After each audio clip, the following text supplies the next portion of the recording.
estábamos charlando con Marcelo Gudiño cómo íbamos a seguir la conversación. Yo les voy a presentar rápidamente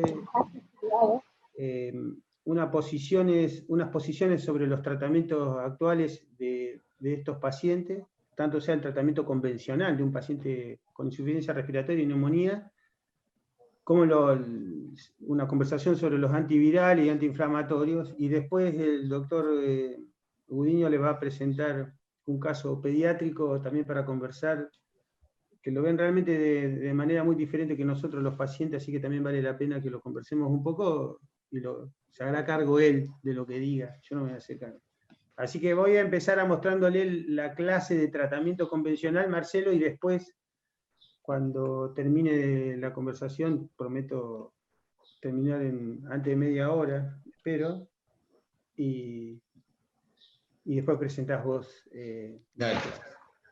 Bueno, hemos estado charlando sobre neumonía, sobre el coronavirus, sobre la pandemia, y hicimos el tratamiento ventilatorio, nos falta la parte del tratamiento general y antimicrobiano.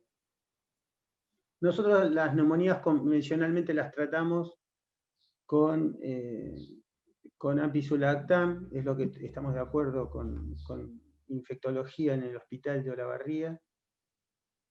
Las neumonías graves se les debe dar acitromicina, las razones son numerosas. En otro momento se les puede conversar más rápidamente sobre esa utilidad. Y los etalmivir, porque es un tratamiento convencional para una neumonía severa que puede tener una participación viral. Esas son las recomendaciones convencionales también del Ministerio de Salud de la Nación. Sobre las indicaciones generales se puede acceder en el CDC norteamericano, se puede acceder en la Organización Mundial de la Salud, posiciones repetidamente revisadas sobre el tratamiento de estas enfermedades. Esto lo voy a repetir al final. La cabecera del paciente, el tratamiento de la hipertermia, la antiagregación, la prevención de úlcera por estrés y ciertas cuestiones con la nutrición. Todas estas cosas son muy importantes y contribuyen a la sobrevida de los pacientes gravemente enfermos en estos casos. Las profilaxis por úlcera por estrés, digamos, se le da a las personas con mayor riesgo de sangrado, que justamente son los pacientes ventilados, los pacientes con hepatopatía, diálisis, disfunción multiorgánica y shock. Todos esos pacientes, digamos que son muchos de nuestros pacientes, deben ser tratados en forma profiláctica para inhibir la acidez gástrica, que se suspenderá cuando se complete la nutrición oral o enteral. Los inhibidores de bomba de protones son más potentes, son más eficaces, pero tienen algunas prevenciones. Hay una alerta sobre el uso previo. Las personas que se ventilan y han estado usando inhibidores de bomba de protones como el omeprazol previamente, tiene más riesgo de complicaciones en esa neumonía y de sobreinfección. Pero también durante el uso, digamos, de estas drogas también puede haber un aumento de riesgo de neumonía que no fue categórico en las revisiones últimas que se vieron. También hay un riesgo de eventos isquémicos con inhibidora de bomba de protones y su interacción inclusive con antiagregantes. También algo que queda por definir. Y sí hay un aumento del riesgo de infección por Clostridium difficile cuando se usa estas drogas. O sea que tiene sus beneficios contra la ranitidina por su mayor potencia, pero también tiene sus riesgos aumentados. Es claramente la utilidad de la profilaxis está demostrada y salva vidas, pero está en revisión los otros riesgos que produce la inhibición de la secreción ácida. La nutrición no es un problema menor de estos pacientes. Creo que forma parte de algo que debemos modificar en todos nuestros hospitales sobre un tamizaje inicial de los pacientes. Se debe valorar inicialmente el paciente sobre riesgos de nutricionales, la presencia de comorbilidades, la edad, y con eso definir la necesidad del inicio temprano de nutrición. Obviamente la nutrición tiene que comenzar en forma temprana, dentro de las primeras 48 horas, alcanzar ciertos objetivos, y si no se alcanzan los objetivos, periódicamente revisar la situación, y si no se puede acceder a la nutrición oral o enteral, se debe proceder a la nutrición parenteral. Se puede demorar, digamos, el inicio de la nutrición cuando una paciente está en shock, o con una inestabilidad hemodinámica que no se puede controlar. Hay que tener mucho cuidado, hay que tener ciertas reservas, digamos, en esas situaciones, pero no son contraindicaciones absolutas. Hay mucho trabajo, mucha evidencia de cómo se demora el inicio de la nutrición adecuada en estos pacientes. Les muestro, para que les quede, dos sistemas de tamizaje de pacientes severos, uno es el Nutric y el otro es el GLIM, de cómo para valorar el riesgo del paciente, si el paciente tiene alto riesgo, comenzar más temprano, y es más necesario, digamos, obtener los objetivos en forma más temprana. Las calorías se pueden calcular según las ecuaciones, por ejemplo, de Harris-Bendick, o calcular entre 27 y 30 kilocalorías por día como objetivo final, como el 100%. Y de vuelta les digo, obtener, aunque sea un 70% de ese objetivo, dentro de los primeros 2 días. El ingreso de proteínas tiene que ser importante, digamos, sobre todo en los pacientes que están hipercatabólicos y tienen desnutrición previa, es mejor obtener un ingreso de 1,5 a 2 gramos kilo de proteínas, que también pasa muy por alto a veces la indicación médica, digamos, y muchas veces la enfermería no tampoco continúa la orden como tiene que ser, entonces ya sea por faltas de los profesionales médicos en las indicaciones o enfermería, muy pocas personas logran dentro de los primeros días tener el ingreso alimentario que tiene que ser. Hay ideas sobre tratamientos nutricionales especiales en el COVID, que un poquito se los voy a comentar. Los pacientes, digamos, con no ventilados, se debe analizar la posibilidad de que coman por boca. Si no comen por boca adecuadamente, suplementar ese ingreso oral, y si tampoco eso es posible, comenzar una nutrición enteral convencional.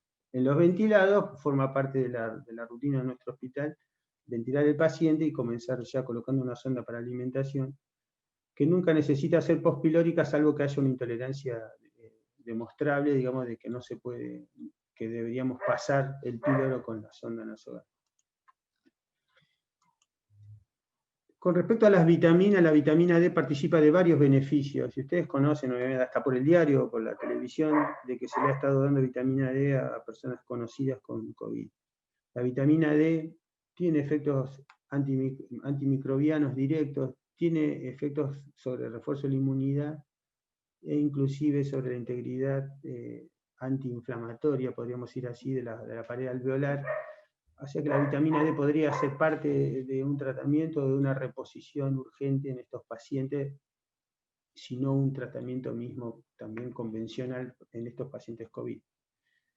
Como en otras cuestiones nutricionales, mi idea básica es, por lo menos, esto no tiene que faltar, ¿no? Si el paciente, tenemos evidencia que faltaba previamente, digamos, por ejemplo, ustedes conocen que la vitamina D3 está relacionada finalmente con la estimulación lumínica y la síntesis a nivel de hígado y riñón. Entonces, si hay dificultades en ese paciente, deberá ser suplementado sin falta la vitamina D3 y forma parte de un tratamiento convencional en este momento en el primer mundo. El zinc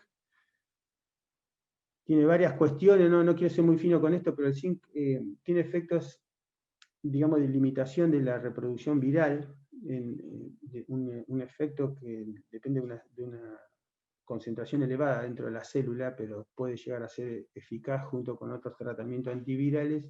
Se puede añadir a otros tratamientos antivirales y que podría ser de utilidad, sobre todo es barato y sobre todo no tóxico. Con vitamina C también hay trabajos contra el distrés, no es segura su utilidad en el COVID, no hay trabajos directos sobre eso. ¿Qué sucede con el tratamiento de la inflamación? Cuando el paciente tiene unas defensas, digamos, adecuadas y la enfermedad va leve, digamos, y tiende a la resolución, hay menos problemas inflamatorios y procoagulantes. Cuando nos enfrentamos a una enfermedad grave, la gravedad de la enfermedad COVID pulmonar depende entonces de esos dos factores, la proinflamación, la inflamación desmedida y desencadenada en forma por múltiples citoquinas, que se llama tormenta de citoquinas justamente, y la protrombosis, ¿no? Ya conocemos nosotros esta relación de la gravedad con más inflamación y más trombosis. Y más trombosis es más inflamación y viceversa. Por eso se le ha dado mucha importancia, digamos, desde los casos chinos, digamos, se comenzó a dar más importancia al tratamiento con heparina. La droga más usada, digamos, en el mundo es la enoxaparina, que puede medirse su actividad por la actividad anti-10A, o sea, la actividad contra el factor 10 activado. Es reconocible que ese estado de protrombosis en los pacientes con COVID hacen que las dosis convencionales de profilaxis de enoxaparina no alcancen los valores adecuados, como muestra la línea de este slide. Por lo tanto, las recomendaciones son que los pacientes con COVID severo, por ejemplo, obviamente los ventilados, utilicen al mínimo dosis intermedia, o sea, que hasta ahí está, 1 miligramo kilo día de enoxaparina, aún subiendo la dosis en los pacientes con más peso. También se debe corregir por peso, la única limitación es la función renal. Los pacientes que necesitan oxígeno o soporte no invasivo de oxigenación también deben recibir la dosis intermedia. Si el paciente está más severo o tiene signos de laboratorio de procoagulación, como ven el dímero D, fibrinógeno y ferritina muy elevados, se debe dar dosis anticoagulante. Traducido para nosotros en el hospital que tenemos municipal acá de Olavarría, los pacientes severos que tenemos ventilados, los tenemos nosotros en el área de terapia intensiva convencional, todos estos pacientes los tenemos con dosis anticoagulante de enoxaparina, 1 miligramo kilo cada 12 horas. En una terapia intermedia o en un área clínica de control de COVID, habría que entonces evaluar el riesgo protrombótico particular del paciente, el laboratorio, digamos, relacionado con mayor trombosis o inflamación, para determinar la dosis que le van a dar a ese paciente que no está críticamente enfermo, como son los que vemos nosotros habitualmente. Esta guía, también le dejo la cita acá abajo, de la Sociedad Española de Terapia Intensiva y Emergencia y Unidades Coronarias, también hace un repaso de esto que estábamos charlando. Simplemente se los dejo. Es interesante también la antiagregación. Los pacientes antiagregados en general van a tener que seguir antiagregados como estaban antiagregados previamente y evaluar la necesidad de enoxaparina por otro lado. Hay trabajos también en curso con clopidogrel y sus parientes, digamos, que también podrían favorecer la antiagregación y antiinflamación en los pacientes distresados COVID, pero obviamente no forman parte de un tratamiento convencional anti-COVID actual. Los corticoides. Los corticoides, cuando empezamos a leer, este es un cuadro de ese comienzo, no se recomendaban. Había muchas prevenciones con respecto a la prolongación del shedding de virus con los corticoides, que las dosis altas de corticoides, había trabajos en neumonías virales que habían dado pronóstico malo.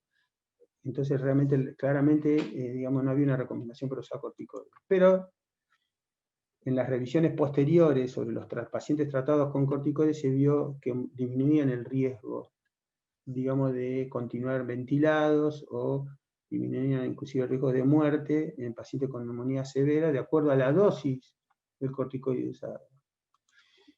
Esta revisión muestra cómo el uso de corticoides mejoraba los días libres de ventilación, pero no de muerte, en los pacientes que usaban corticoides en esos primeros meses de COVID.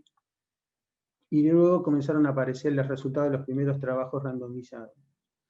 A la derecha el trabajo inglés, básicamente en Oxford, el Recovery Trial, que usó dexametasona y también que usó dexametasona codex, que es un trabajo asentado sobre todo en hospitales de Brasil, que ambos demostraron la utilidad de los corticoides en las neumonías COVID.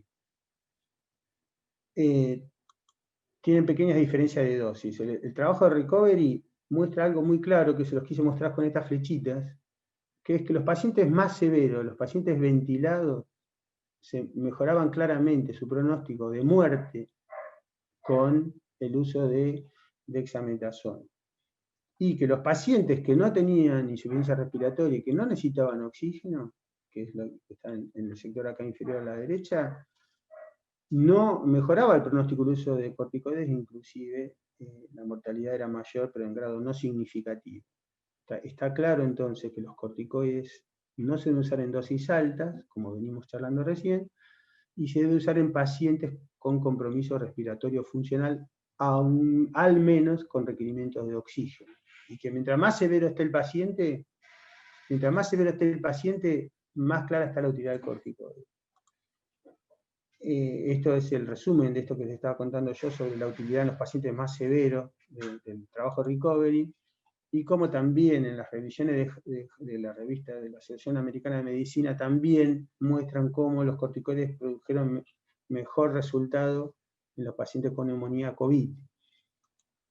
Inclusive... Perdón, Iván, no estás compartiendo pantalla, perdón.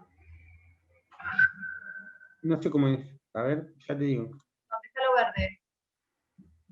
Ahí. ¿Eso? Sí. ¿Nada compartí? Nada. Ay, qué malo que soy. Eso es ser egoísta por ahí.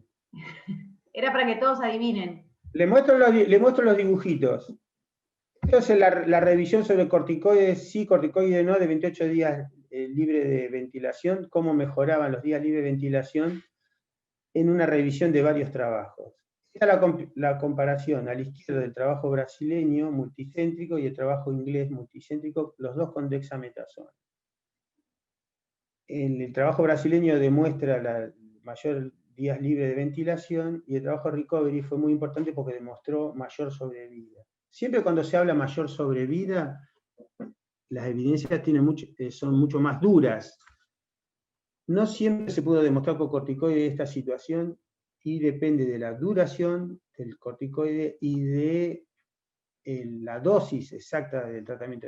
Todo el mundo conoce acá que realmente los corticoides se usan empíricamente de una forma muy variable, y hay que tener cierta rigidez, entonces, de acuerdo a estas evidencias, para usar los corticoides. De esta manera, les vuelvo a demostrar acá arriba a la derecha los pacientes ventilados, digamos, con dexametasona, contra los que no tenían dexametasona mejoraban su mortalidad, y acá abajo a la derecha los pacientes que no recibieron oxígeno, o sea, que no tenían neumonía con requerimiento de oxígeno, los corticoides eran igual o peor con respecto a muerte, y no se deben usar. Lo mismo que les contaba recién del resumen, y en la evidencia, digamos, de estos trabajos nos quedan estas indicaciones. El trabajo de recovery, ellos usaron dexametasona base, 6 miligramos día durante 10 días.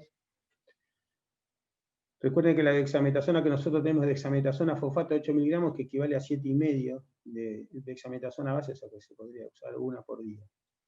El trabajo brasileño está basado en esquemas de trabajos anteriores a la epidemia COVID, que su base estaba en unos trabajos hechos en Madrid por Villar y colaboradores, que comenzaban con dexametasona 20 miligramos día durante 5 días y 10 miligramos día los 5 días que seguían. O sea, ven una dosis un poquito mayor que lo usado en recovery.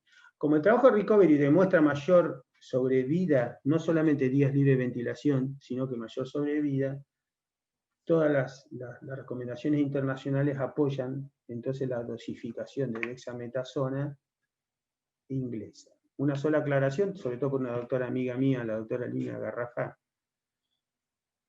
Está claro también, y había estudios y revisiones sobre estudios previos, que los corticoides no tienen que usarse en dosis pequeñas y no unos pocos días para producir el efecto de prevención, digamos, del disparo de citoquina más allá de esos días, ¿comprenden? O sea, está claro que las dosis altas son malas, pero también está claro que si uno da un tratamiento demasiado breve, permite que lo que estaba tratando de evitar se reverbere luego de un tratamiento demasiado breve. O sea que tiene que ser un tratamiento más bien prolongado. Los dos trabajos fueron estructurados de una forma que si el paciente mejora, se retira el corticoide antes. O sea que si el paciente tiene el alta hospitalaria sin oxígeno antes de los 10 días, no deben por qué seguir dándole dexametasona en estos casos, en estos pacientes.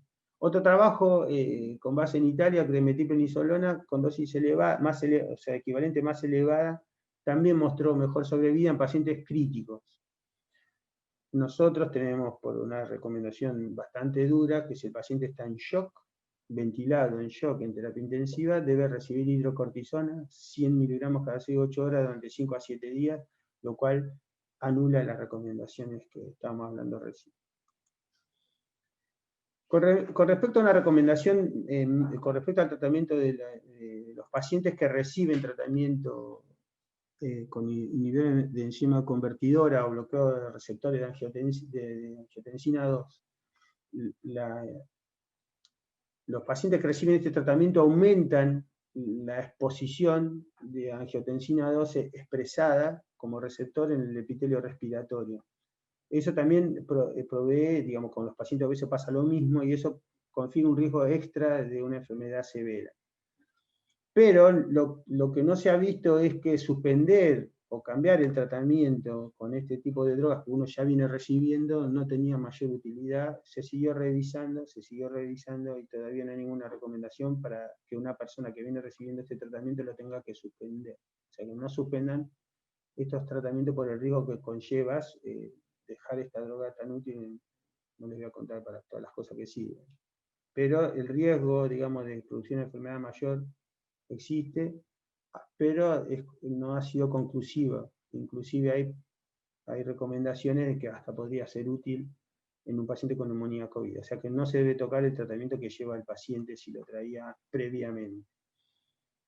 Hay mucho para hablar, pero de esto no les voy a poder contar mucho más, pero les dejo la sugerencia de cómo la acción de la enzima convertidora 2 a convertir angiotensina 1,7 contra angiotensina 2 podría tener efectos positivos en la inflamación de un paciente con neumonía COVID. Los antivirales. Nosotros, les aclaro para empezar, en Olavarría, en terapia del hospital, no estamos usando ningún antiviral. Y no hemos solicitado que se provea ningún antiviral. Un rápido repaso, se une al receptor angiotensina 2, expresado en la superficie de las células ciliadas del epitelio de la vía superior, se despliega luego de la endocitosis el contenido, digamos, viral, y se replica por la RNA dependiente de RNA polimerasa, que lo conocen todos, se ocurre la síntesis de proteína, se traslada al Golgi, el Golgi lo empaqueta, y producimos más virusitos que van a producir más lío después, que ya conocemos todo el lío que hace.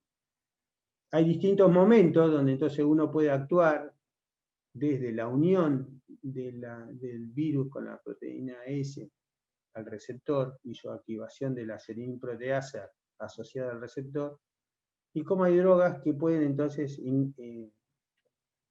impedir, digamos, la mejor reproducción de este virus. El virus se va a bloquear posiblemente en distintos lugares, de tal manera que nosotros, cuando comenzamos a estudiar lo que podíamos hacer en este caso, empezamos por recomendaciones del Ministerio de Salud de la Nación, el tratamiento con lopinavir, ritonavir, y que la cloroquina no estaba tan demostrada su utilidad y los riesgos para la salud eran mayores, entonces no se usaba. Entonces usábamos lopinavir, ritonavir, que ya se utilizaba para el tratamiento del HIV, que también es un virus de RNA. El trabajo de Bincao, publicado en marzo en New England, ya con un trabajo doble ciego y serio, mostró claramente que 100 pacientes por rama de lopinavir y ritonavir no producían mayores mejoras. Inclusive el trabajo comparó los pacientes que fueron tratados en forma temprana de los que fueron tratados más tarde, entonces el lopinavir, ritonavir, vamos a decirlo en castellano, se desinfló y se dejó de recomendar para el tratamiento. La hidroxicloroquina pasó algo parecido, una droga muy usada, de las drogas más usadas antimicrobiana, digamos, en el mundo, por la alta incidencia de malaria, y tiene efectos también antivirales directos, antiinflamatorios, limita la reproducibilidad del virus dentro de la célula, y por esos motivos antiinflamatorios y de inhibición de la reproducción viral, luego de la unión al receptor, también se propuso como una droga potencial. Los efectos antiinflamatorios estaban demostrados in vitro también previamente, y también se estimuló su uso. Fue famoso este trabajo donde se publicó la disminución de la carga viral después de la asociación de hidroxicloroquina a acitromicina, pero los trabajos más duros que vinieron después realmente no demostraron su utilidad, y por supuesto les dejo la vigilancia sobre el QT que se debería hacer si uno le va a dar hidroxicloroquina a un paciente, pero no se recomienda actualmente darle hidroxicloroquina a los pacientes COVID. La acitromicina, que forma parte de como un macrólido de la indicación para una neumonía severa que se interna, les repito eso, que sí sirve inclusive para después del COVID. Todas las neumonías severas que se internan con insuficiencia respiratoria en un hospital deben recibir el beta-lactámico y el macrólido, y en este caso sería mejor la acitromicina, porque por los efectos antimicrobianos directos, y claramente había trabajos que se mostraba la menor mortalidad de los pacientes que recibían macrólidos contra los que no recibían en neumonía severa, sea el origen de la neumonía que sea. Hay dos vías principales por las que quizá la acitromicina tiene efectos antiinflamatorios y de conservación de la integridad estructural alveolar, de que podrían hacer una buena indicación en neumonía severa y por qué no también en COVID. Así que nosotros conservamos la indicación, junto con el beta-lactámico convencional, hasta que sepamos qué tiene el paciente, del macrólido, en este caso la acitromicina, que tiene menos riesgo con respecto al QT que los otros macrólidos, lo cual no es una cuestión menor. El arbidol es un antiviral también que interfiere en la invaginación y la fusión y la invaginación del liposoma, digamos, de los virus de RNA dentro de las células. Tiene un efecto antiinfluenza que se usa mucho en China, en Rusia, Japón, Corea. O sea que no es una droga nueva, es una droga que ha demostrado ser inclusive más eficaz que el lopinavir y ritonavir en trabajos en Oriente. No los disponemos, así que no voy a hablar mucho más. Pero es una droga simple, barata, que nosotros nunca dispusimos. Inclusive tiene trabajos favorables contra acetalmivir en la influenza común. Un comentario sobre estas drogas que están tan comentadas, que son los nucleótidos análogos nucleótidos que se utilizan para el control de las infecciones virales. Por ejemplo, muy estudiados para el HIV y hepatitis C. El remdesivir, una droga que ya estaba siendo probada para el ébola, para el SARS-1 y el MERS, mostraba sus utilidades, digamos, en estudios en animales y su superioridad contra respecto a otros antivirales. Es una prodroga que tiene que ser fosfatada como si fuese adenosina y es incluida dentro de la cadena, la futura cadena viral. Hay 3 trabajos muy importantes randomizados, como verán, les señalé en negrita, son de distintas revistas, de las más prestigiosas del mundo, con respecto a remdesivir en adultos contra placebo y doble ciego. Realmente lo que hace es cortar la cadena de síntesis del viral, inhibir la RNA polimerasa. La dosis endovenosa son de 200 miligramos de carga y después 100 miligramos por día, 9 días más. Comenzaron a publicarse los trabajos sobre no mejor mortalidad, pero una mayor velocidad de alivio de los síntomas respiratorios severos en estos pacientes, e inclusive una disminución de la mortalidad en grado no significativo, lo cual ya era bastante importante el remdesivir como para recomendarlo. Esto estaba publicado ahora el 8 de octubre en New England Journal, que es el trabajo más importante de Weigel. Es un trabajo que apoya mucho el uso de remdesivir y que muestra que es una droga poco tóxica y que sin salvar vida en forma demostrada podría presentar claramente una mejor evolución en el paciente que recibe esta droga. Es una droga cara, digamos, que nosotros no disponemos.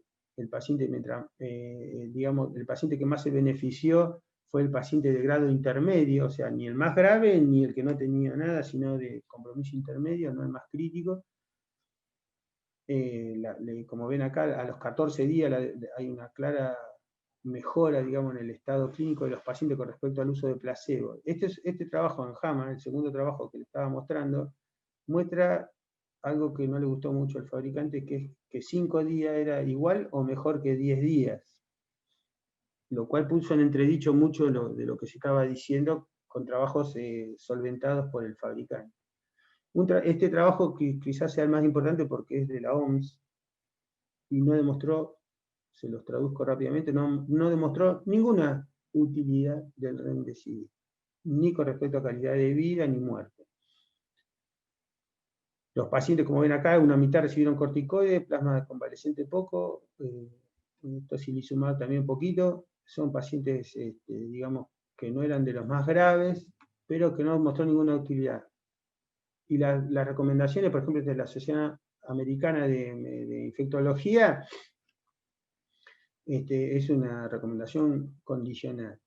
La FDA lo aprobó, el Veklury se llama su marca, no se puede usar en pacientes con insuficiencia renal, y si el paciente está leve se le da 5 días, y si parecería seguir requiriéndolo o está grave, 10 días. Esa es la indicación actual aprobada por la FDA, con todos los peros que les dije recién. No es una droga para que, digamos, vayamos a comprar, me parece. La ivermectina. La ivermectina, el trabajo que les cito es el más importante, es un grupo australiano. La ivermectina en animales demostró claramente su utilidad contra el SARS, pero después no lo pudo demostrar. Los ensayos clínicos, digamos, de fase 1 y 2 realmente no demostraron mayor utilidad en los pacientes, entonces no hay nada para recomendar actualmente sobre la ivermectina. Produce una inhibición del empaquetamiento de las proteínas del SARS después de su síntesis y su interacción con las proteínas nucleares, pero no parece ser algo que nosotros podamos decir que se debería usar, y no hay ninguna evidencia actual seria para que lo apoye. Y está claro que la dosis, digamos, la concentración de la droga que produjo el efecto beneficioso no se puede lograr en condiciones clínicas. Podría ser un ayudante, digamos, para una mejor evolución de algunos pacientes, pero no tiene un claro efecto antiviral a las dosis que se pueden utilizar. Con el ibuprofeno pasa lo mismo. En las dos les puse en el slide la recomendación de la Sociedad Argentina de Infectología, que realmente no recomienda su uso porque no hay trabajos aprobados. Con ibuprofeno sí hay trabajos previos, nebulizados, por ejemplo, en pacientes con fibrosis quística, que mejoraba, digamos, el efecto antiinflamatorio en esos pulmones inflamados crónicos, y también efectos antibacterianos y antivirales que son reforzados cuando se nebulizan con cloruro de sodio hipertónico. Entonces, desde Córdoba, que este trabajo está publicado en esta revista internacional, el grupo de Córdoba, desde allá, digamos, se comenzó a utilizar en el país el ibuprofeno inhalado, no solamente en Argentina, para el tratamiento de la neumonía COVID, pero no hay ninguna evidencia seria, digamos, de su utilidad directa en estas neumonías. Por lo tanto, no se puede recomendar. Pero sus efectos, digamos, como decíamos con el doctor Udiño, sus efectos farmacológicos, digamos, asociados a cloruro de sodio hipertónico podrían ser beneficiosos en cierta patología pulmonar que acompaña al paciente COVID, pero no pensamos que es lo que se diría la bala de plata contra este virus, ¿no? Con el plasma. Con el plasma también tenemos el paciente recuperado de COVID, que es importante que se le mida la presencia de anticuerpos neutralizantes anti-spike. Entonces 1 o 2 dosis de plasma se le administran al paciente con COVID. Siempre se comenzaron con estudios con pequeños grupos de pacientes que parecían mostrar su utilidad. Cuando comenzó en los dos trabajos que les cito, el primero es el primer trabajo serio, con 50 pacientes por rama, en China, digamos, con plasma de convaleciente, donde no mostró la utilidad, no pudo demostrar ninguna utilidad. Y después, el segundo párrafo de lo que les estoy mostrando pertenecen al trabajo de abajo, que es una revisión de todo el tratamiento con plasma en Estados Unidos. Quizás, digamos, el uso de plasma con títulos más altos de anticuerpos realmente fueron más útiles que los que no tenían el valor más alto de anticuerpos, por eso también se está estudiando un corte, digamos, con respecto a los anticuerpos que tiene el paciente, digamos, donante, el plasma del paciente donante. Y lo otro, que también en una revisión extensa, no se las quería mostrar, que les dejo la cita a quien quiera verlo, quizás el plasma, entonces, con más dosis de anticuerpos administrado antes de los 4 días del diagnóstico, quizás pueda tener una utilidad. Pero no hay ninguna recomendación dura para hacer tampoco del plasma, y también las asociaciones nacionales e internacionales recomendaron el plasma en el contexto de un trabajo de investigación y no como parte convencional de tratamiento. Y lo último que les cuento, porque los voy a ahogar de nombres raros, volvamos un poquito a la cuestión del gran disparo, digamos, de interleuquinas, citoquinas, TNF-alfa, y la depresión de la función de linfocitaria T y CD4, muy marcada. La linfopenia es un marcador de riesgo clarísimo en estos pacientes. Y está claro que el problema, digamos, luego de la fase inicial virémica, de infección viral directa, pasa a ser esta descarga proinflamatoria no compensada, como la cuestión de la hipercoagulación. Y ambas van juntas. Tienen distinto nombre, esta tormenta citoquina o síndrome de activación de macrofágica, pero el asunto es que este paciente que está atravesando esa neumonía comienza a mostrar cambios diferentes que lo habitual, o sea, un 20% nomás de estos pacientes van a llevar hacia un distrés severo y prolongado con citoquinas medibles, digamos, en el albado broncoalveolar o sérico, que están hablando de la situación, como también hablábamos antes de dímero D y de ferritina.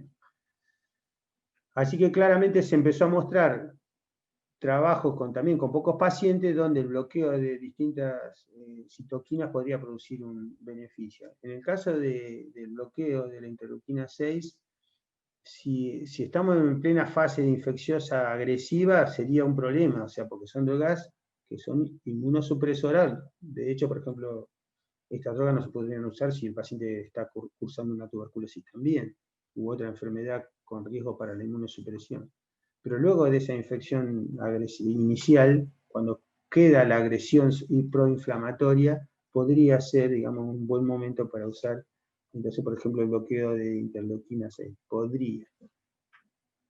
También podría ser, como anaquina, otra droga que bloquea TNF-alfa o IL-1 o IL-1R. Pero el tema simplemente es que la propuesta de que frente a esta fisiopatogenia podría ser útil el bloqueo de citoquinas ya tiene una historia en la sepsis, en el distrés, en la neumonía, en las infecciones agresivas, digamos, de distinto tipo, pero nunca pasaron las pruebas iniciales. Entonces el tocilizumab fue propuesto entonces para estos casos, y este trabajo en New England, publicado en octubre, fue negativo para su utilidad, así que tampoco deberíamos preocuparnos por obtener el tocilizumab para dar a nuestros pacientes para bloquear la interleuquina 6.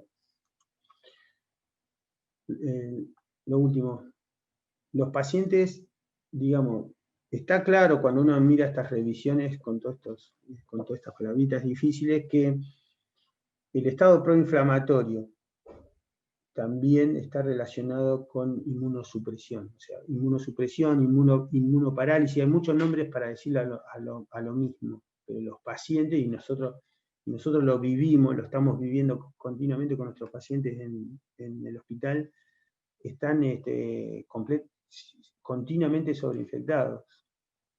Los trabajos sobre sobreinfección en Inglaterra es un buen trabajo que muestra entonces la sobreinfección de los pacientes, predominantemente al inicio, los primeros días de la internación en área crítica, se infectan por cocos, sobre todo Staphylococcus aureus, y en un segundo momento predominan los Bacillus negativos, como también lo estamos viendo nosotros, y la aparición también de hongo. Entonces, les digo de vuelta porque es importante, los pacientes que sufren neumonía COVID, la coinfección primaria no es común, pero pronto en los primeros días se sobreinfectan, sobre todo con cocos gram positivos. Y más adelante, digamos, con Bacillus gram negativo y hongos. Lo hacen de forma, digamos, casi inseparable de su estado proinflamatorio y condicionan el pronóstico y el relevamiento, digamos, de esta problemática es inevitable y continua. También tiene que formar parte de los cuidados. No solamente nos tenemos que cuidar del COVID, sino también de producir más sobreinfección, porque realmente creemos que muchos de los pacientes que se nos murieron con sobreinfección. Así que bueno, Después cualquier cosa seguimos hablando, no los quiero ahogar, no los quería ahogar mucho con las cuestiones más delicadas de la digamos, más finas del tratamiento antiviral. Pero sí les quería dejar esto, se los abro a propósito, las indicaciones que nosotros hacemos ahora, como ven ahí, imaginemos un paciente ventilado, 80 kilos, ha pasado su primer día, está recibiendo entonces anticoagulación, acitromicina, ampisulactam, o sea, nosotros no le estamos dando ningún antiviral, y en lo posible está nutrido, relajado, sedado, y tratando que no logre un balance líquido positivo. El pronóstico de estos pacientes también depende de que no nos excedamos con el volumen de agua, lo cual a veces es difícil de manejar. Esa recomendación se la dejo a los chicos de otros lugares, que es muy importante en neumonía con distrés. Cuando se comienza la reanimación, se pueden hacer cargas digamos, de volumen acotadas. Si el paciente entra en shock, obviamente no se debe insistir con volumen, sino que pasar a noradrenalina y lograr que en esos primeros días el balance líquido, vigilar el balance, primero vigilar el balance líquido y después tratar de lograr que el balance líquido sea negativo en lo posible, porque hace el pronóstico de estos pacientes. Bueno, muchas gracias, espero que podamos seguir ahora con Marcelo y después cualquier cosa seguiremos con preguntas que puedan hacer. ¿Todo bien? ¿Se escuchó? Ahí está. Bueno, ¿me escuchan?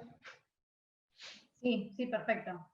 Bueno, buenas noches. Bueno, ahora me toca hablar de la parte pediátrica. Obviamente es una incidencia mucho menor. El tema del COVID, nosotros no aprendemos mucho de la experiencia de adultos. Prácticamente complicaciones o pacientes graves por COVID en edad pediátrica no lo hay, pero sí hay un caso que una presentación de un síndrome inflamatorio, posiblemente relacionado post-COVID. A ver. ¿Ahí se comparte la pantalla? Sí. Sí, bueno. Marcelo, está perfecto. Está. Bueno, lo que sí vamos a hablar fueron de dos casos clínicos y después explicar un poquitito más, que se vio en la sala de pediatría, no se vio en terapia intensiva, y fundamentalmente las características de estos dos casos. Después hubo un tercero, que bueno, acá lo dividimos en paciente 1, que lo que tenía este paciente fundamentalmente era, por un lado, un antecedente de COVID, que puede ser o contacto o ser positivo, normalmente a través de la serología. Pero en este caso, es un paciente que entró con un síndrome febril, un cuadro de abdomen agudo, y lesiones cutáneas, un exantema polimorfo. Después, con una repercusión hemodinámica leve, con taquicardia, taquipnea, pero bueno, fundamentalmente es el antecedente cercano de COVID. En este caso fue los padres 5 semanas antes fueron positivos. Los estudios complementarios lo que informa, por un lado, es una afectación cardíaca a través del ecocardio, un ecocardio confiable, en donde se nota una afectación miocárdica y afectación coronaria, y un laboratorio en donde muestra, hay indicadores o un laboratorio de una inflamación, con coagulograma ligeramente alterado, y bueno, y lo que sí tuvo era los anticuerpos por IgG positivo con PCR negativa. Después, en los controles, hay una serie de cambios que, bueno, acá están con respecto al primer día. El segundo paciente es un paciente más chico, de 9 meses, también con un cuadro febril, con un exantema,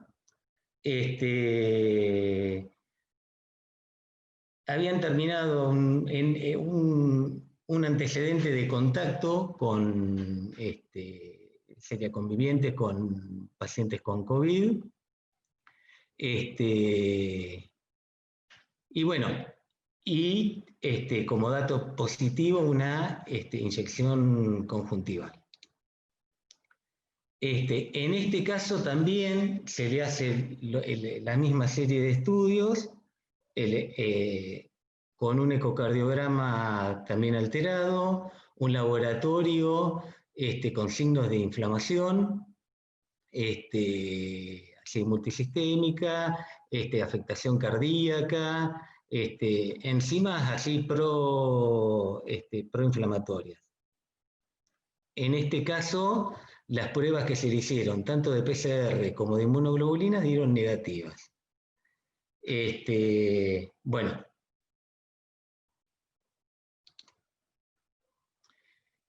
En estos dos casos se le hace un tratamiento. Ambos recibieron gamma globulina a 2 gramos kilo, que se pasa, acá dicen 24 horas, pero en realidad fueron, me equivoqué de ponerla, fueron en 12 horas.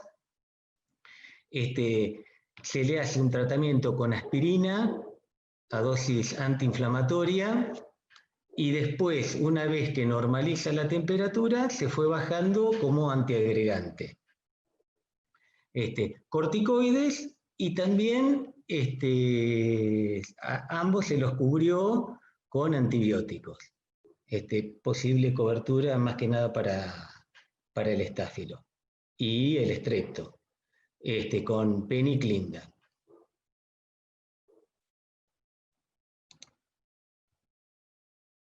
Bueno, estos dos pacientes al egreso hospitalario mostraron signos de mejoría, tanto en el ecocardio con el laboratorio. Y sí, se fueron de alta con antiagregante planetario y control por cardiología.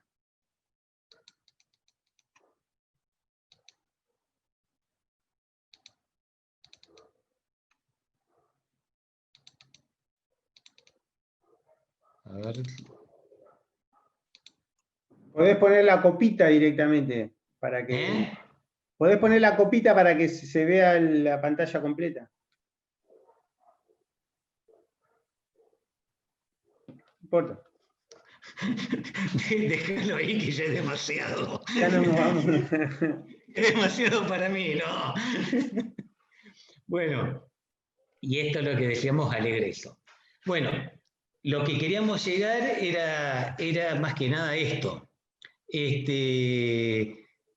Se descubrió en el hemisferio norte en mayo, más o menos,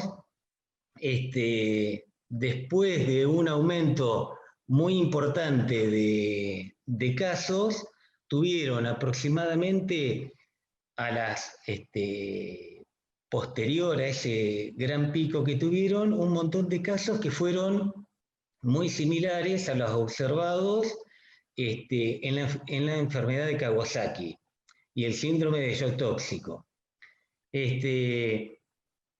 Lo que tenían fundamentalmente eran una asociación entre un contacto, que obviamente lo han tenido muchos,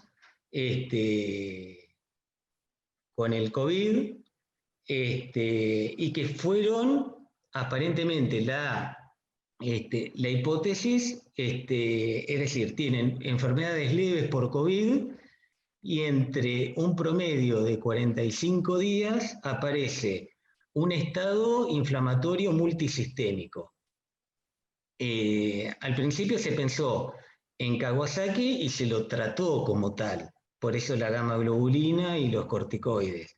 Pero después empezaron a asociarlo porque tienen ciertas diferencias, como la edad de presentación, que en el Kawasaki son más chicos, estos son más grandes, y también porque muchos presentaban cuadros de repercusión inflamatoria, que en algunos casos evolucionaban al shock y al fallo multiorgánico.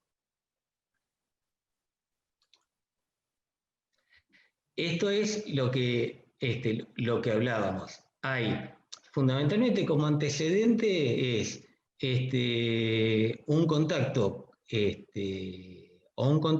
o un diagnóstico de COVID, y a las 4 semanas aproximadamente aparece este estado inflamatorio. Es raro, se da un caso cada 100.000, pero existe. Y la edad puede llegar hasta los 21 años aproximadamente. Ellos describen casos hasta los 21 años.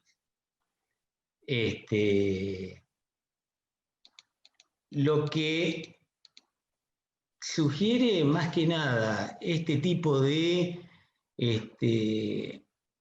no lo ponen como evidencia, es más una hipótesis. Ellos lo ven más como una asociación estadística, no está demostrado el mecanismo fisiopatogénico por los cuales desarrollan esto, pero sugieren que hay como una disregulación inmunitaria o una predisposición, y lo que desarrollan es un estado inflamatorio multisistémico. La forma de presentación puede ser desde formas leves hasta formas graves. Por eso tenemos desde la presentación tipo Kawasaki hasta ser indistinto al de un shock séptico por estrepto o por estáfilo. Por eso, a partir desde el Ministerio de Salud, a partir del 10 de julio, establece todo este tipo de definiciones de casos. No todos concuerdan, esto está más relacionado con la OMS, en España lo muestran distinto, en Italia distinto, pero fundamentalmente lo que hay es el antecedente del contacto. En este caso hablan de que tiene que ser positivo por PCR o serología. En otros, en España, por ejemplo, dice que hay un 5% que viene negativo. Fundamentalmente lo que tienen en común, lo único que está 100% presente es la fiebre. Después los otros están en diferentes porcentajes. Quizás la más importante son los síntomas gastrointestinales, junto con las lesiones en piel, que no son características, son multiformes, está la conjuntivitis no purulenta, y sí lo que diferencia del Kawasaki es que puede llegar al shock o la hipotensión shock, y características o signos que haya de inflamación miocárdica, evidencia de coagulopatías y reactantes de fase aguda. Lo que uno tiene que tener para iniciar el tratamiento es fundamentalmente la fiebre y dos de cualquiera de estos puntos, como para poder iniciar el tratamiento. Es un tratamiento sugerido, no hay estudios concretos y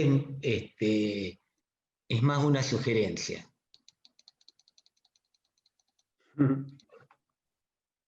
Después sí, lo que uno tiene que hacer fundamentalmente es decir, en el contexto de la epidemia no nos tiene que sacar de las otras causas. Entonces, un paciente con signos de shock se tiene que tratar como tal, independientemente de la etiología. Entonces, ahí es donde uno tiene que tratarlo como cualquier estado así inflamatorio multisistémico, con reposición hídrica, si es necesario inotrópico, la oxigenoterapia, el antibiótico, los cultivos, hacer todos los pasos como corresponden y aparte pedir estos estudios. Una vez descartado esto, ahí uno tiene tiempo como para iniciar el tratamiento. Y bueno, esto con respecto al manejo. Fundamentalmente, sean tanto leves o graves, obviamente la hospitalización, las medidas generales de aislamiento se tienen que mantener, lo mismo que de la protección, aunque uno sospeche o piense que es que no es una infección activa, pero tampoco está descartada que esté en infección activa. El tratamiento del shock, como cualquier otro, y bueno, y el específico es la gamma globulina endovenosa, como habíamos dicho, la aspirina. Lo que no puse acá es el corticoide. Ellos sugieren fundamentalmente metilprednisolona de 1 a 2 miligramos kilo día, y en el caso de que no revierta en 72 horas puede pasar a vía oral con metilprednisona. Y bueno, lo que se vio en el caso de que una vez descartado las otras causas, sí hay un cambio en el ecocardio, en la evolución clínica. Todavía no está demostrado, faltan estudios, pero como siempre pasa en pediatría, muchas veces no hay margen para hacer un estudio doble ciego, siempre se trata, y es muy difícil hacerlo con los chicos, como siempre nos nutrimos más de los adultos, pero en chicos normalmente no se hacen este tipo de trabajo. Así que bueno, esto fue un pantallazo sobre este caso.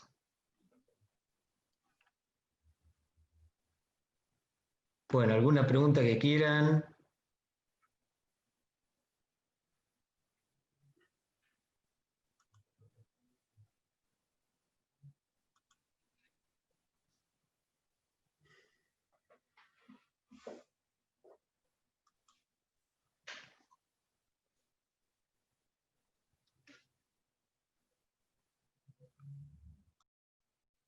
Marcelo, ¿me escuchás? Sí. ¿El pronóstico de la miocardiopatía cuál es? ¿Se sabe a largo plazo si quedan dañados? No. ¿No qué? No se sabe. Ah. No se sabe. Lo que sí, normalmente se ha visto que hay mejoría, pero con respecto a lo que es el aneurisma, todo eso hay que ver con el seguimiento. Es todo reciente y no se sabe bien. Por eso quedan, viste, con antiagregación. En estos casos que tuvimos nosotros, la función miocárdica fue buena, es más, no entraron en ningún momento en shock, y ha habido pocos casos en los cuales ha llegado a la muerte, y que hayan requerido terapia. Pero existe, es una entidad que existe y que después va a haber que definir lo que es la evolución y fundamentalmente la causa. Es decir, hay una asociación estadística, pero tampoco está totalmente demostrada.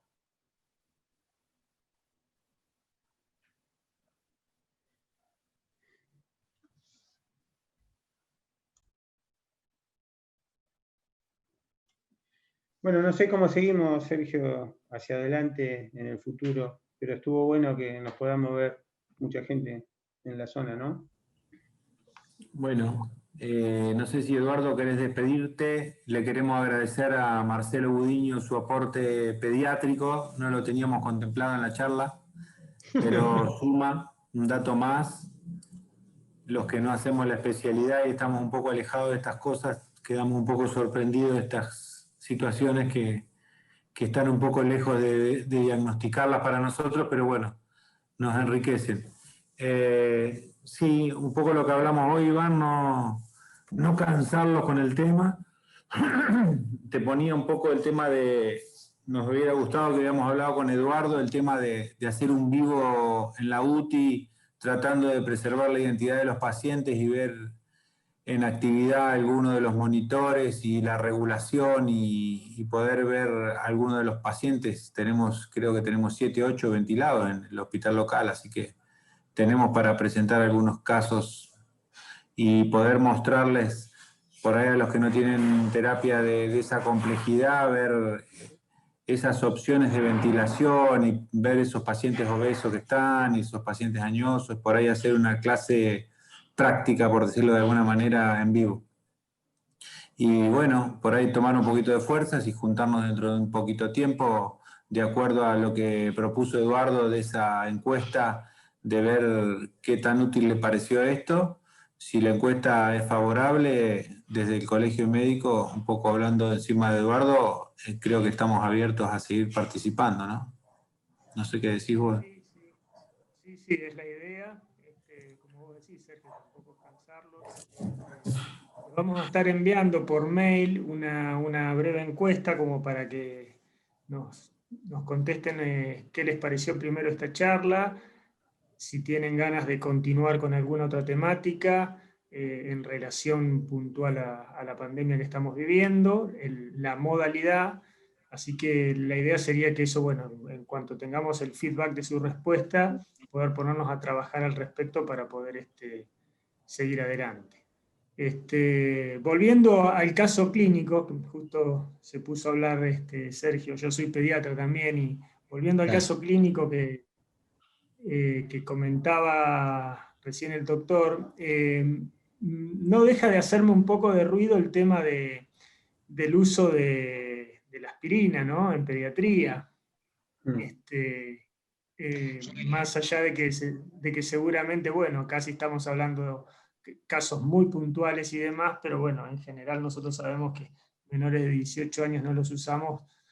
Sí, yo hace añazos que no lo usábamos. Sí, el miedo está. Tenemos la asociación con dos virus, ¿no?, que uno sería el virus de la varicela y el otro el virus de la gripe.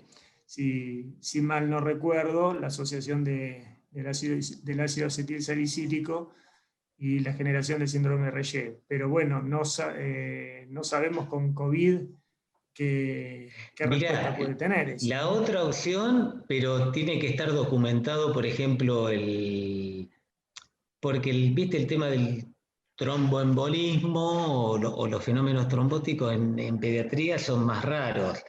Pero está la opción en aneurismas gigantes o en en trombos ya demostrado el uso de la enoxaparina. Eso también está, el ácido acetilsalicílico también a uno le hace ruido, no lo deja muy tranquilo, pero como que las recomendaciones de la enoxaparina en casos más graves. Pero bueno, eso está en permanente revisión. Yo hacía años que no veía aspirina usando en pediatría. Sí, sí, sí. Bien. Sí, y por otra parte el riesgo también de una acidosis, ¿no? Que Sí, está bien, estos son pacientes más son más controlados, grandecitos. pero el reyé es el miedo que uno tiene en estos chicos. Bien, bárbaro. Bueno, si nadie tiene ninguna pregunta más que hacer, no sé, Iván, si querés hacer algún comentario final como para cerrar las disertaciones que has hecho. La verdad que en nombre del Colegio de Médicos, como presidente que me toca hoy presidir la institución, quiero agradecerte. Creo que ha sido muy certera el haberte podido convocar y el que hayas aceptado. Creo que nos has ayudado mucho a poder despejar un poco todas las dudas que se generan respecto de esta nueva crisis sanitaria que nos toca vivir. Agradecerte a vos, a los disertantes parciales que hemos tenido, en este caso a Marcelo y en la clase anterior a tu compañero kinesiólogo que también nos dio una charla muy, muy interesante, y a la secretaria Paula, que ha estado fuera de hora al pie del cañón para que todo esto pueda salir como salió.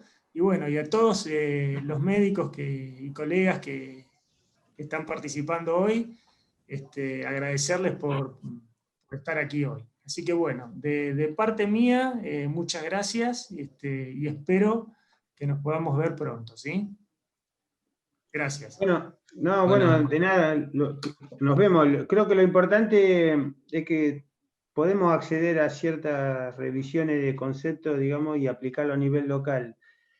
No lo podemos hacer en un cuadro acá con el Zoom y poner un cuadrito como si fuese un pizarrón, pero claramente podemos señalar cierta protocolización, ¿no?